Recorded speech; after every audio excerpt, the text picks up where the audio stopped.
ಹೇಳ್ತಾ ಇದ್ದೀನಿ, ಅನೇಕ ಮದುವೆಗಳು ನಿಂತು ಹೋಗಿದೆ ಅಥವಾ ಮದುವೆ ಆದದ್ದು ವಿಚ್ಛೇದನ ಆಗಿದೆ. ಕಾರಣ ಮದುವೆಯಾದ ಹುಡುಗನಿಗೆ ಗಂಡಿಗೆ ಹೆಂಡತಿ ಮೇಲೆ ಅಥವಾ ಹೆಣ್ಣಿನ ಮೇಲೆ ಇಂಟ್ರೆಸ್ಟ್ ಇರೋದಿಲ್ಲ, ಅವರಿಗೆ ಗಂಡು ಹುಡುಗರ ಮೇಲೆ ಇಂಟ್ರೆಸ್ಟ್ ಇರುತ್ತೆ ಅಂಥ ಕೇಸು ಥರ ಕಾಣ್ತಾ ಇದೆ.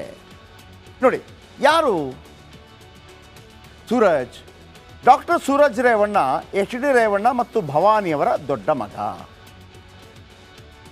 ಈಗಾಗಲೇ ಜೈಲು ಸೇರಿದ್ದಾನೆ ಪ್ರಜ್ವಲ್ ರೇವಣ್ಣ.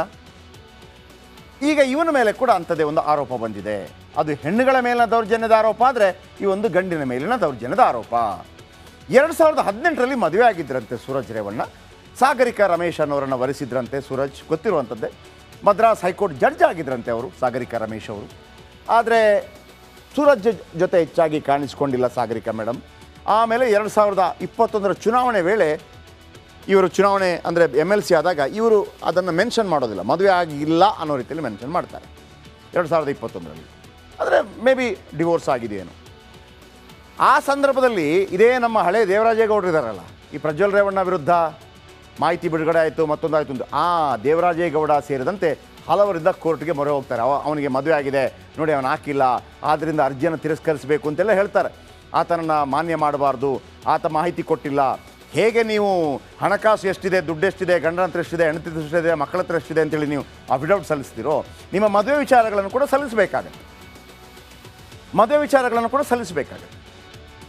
ಆದರೆ ಕೋರ್ಟ್ಗೆ ಹೋದಾಗ ನ್ಯಾಯಾಲಯ ಆ ಅರ್ಜಿಯನ್ನು ತಿರಸ್ಕರಿಸಿದೆ. ಮೋಸ್ಟ್ಲಿ ನ್ಯಾಯಾಲಯಕ್ಕೆ ಇವರು ಹೇಳಿರ್ಬೋದು, ಡಿವೋರ್ಸ್ ಆಗಿರೋದನ್ನು ನ್ಯಾಯಾಲಯಕ್ಕೆ ತೋರಿಸಿದ್ರೆ, ಇವರಿಗೆ ದೇವರಾಜೇಗೌಡರಿಗೆ ಏನು ತೋರಿಸಬೇಕು ಅಂದರೆ ತೋರಿಸಿದ್ರೆ ಅವರಿಲ್ಲ, ಅವರಿಗೆ ಮದುವೆ ಆಗಿಲ್ಲ ಅನ್ನೋ ರೀತಿಯಲ್ಲಿ ತೋರಿಸ್ತಾರೆ.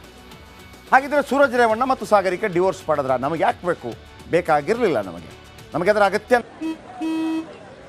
ನಡಿ ಈಗ ಶುರು ಮಾಡೋಣ. ಕೇಸರಿಯಿಂದ ಮನೋಲ್ಲಾಸ ಮನಸ್ಸು ಮತ್ತೇರಿ ಕುಣಿದಾಡಿದೆ ನೋಡು, ಮನಸ್ಸು ಮತ್ತೇರಿ ಕುಣಿದಾಡಿದೆ ನೋಡು.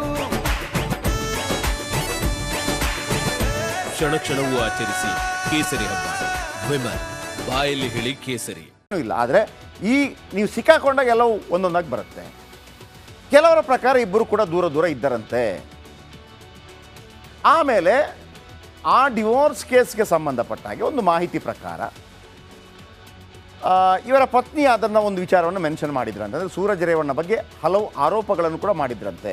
ಯಾಕೆಂದರೆ ಸಾಧಾರಣ ಕೇಳ್ತಾರೆ ಡಿವೋರ್ಸ್ ಕೊಡುವಾಗ ಯಾವ ಕಾರಣಕ್ಕಾಗಿ ಡಿವೋರ್ಸ್. ಕೆಲವರು ಮ್ಯೂಚುವಲ್ ಆಗಿ ಡಿವೋರ್ಸ್ ಕೊಡ್ತಾರೆ, ಆಗಲ್ಲ. ಈಗ ಕೆಲವರು ತುಂಬ ಜನ ಇದ್ದಾರೆ. ಈಗ ನೀವು ಆ ಪವನ್ ಕಲ್ಯಾಣ್ ಈಗ ಉಪಮುಖ್ಯಮಂತ್ರಿ ಆಗಿದ್ದಾರಲ್ಲ, ಅವರಿಗೆ 3 ಮದುವೆ ಆಗಿದೆ, ಅವ್ರದ್ದೇನು ಪ್ರಾಬ್ಲಮ್ ಇಲ್ಲ, ಅವರು ಮ್ಯೂಚುವಲ್ ಆಗಿ ಕೊಟ್ಕೋಬೋದು. ಆದರೆ ಸೂರಜ್ ರೇವಣ್ಣ ಬಗ್ಗೆ ಹಲವು ಆರೋಪಗಳಿವೆ. ಏನು ಆರೋಪ? ಸೂರಜ್ ರೇವಣ್ಣ ಸಲಿಂಗಕಾಮಿ ಅಂತ ಆರೋಪ ಮಾಡಿದ್ರಂತೆ ಅವರ ಪತ್ನಿ ಡಿವೋರ್ಸ್ ಕೊಡುವಂಥ ಸಂದರ್ಭದಲ್ಲಿ. ಸೊ ಹಾಗಿರುವಾಗ ಅದೇ ಕಾರಣಕ್ಕಾಗಿ, ಈ ಇಶ್ಯೂ ಬಂದಿರೋ ಕಾರಣಕ್ಕಾಗಿ ನಾನು ಅದನ್ನು ನಿಮ್ಮ ಗಮನಕ್ಕೆ ತಂದೆ.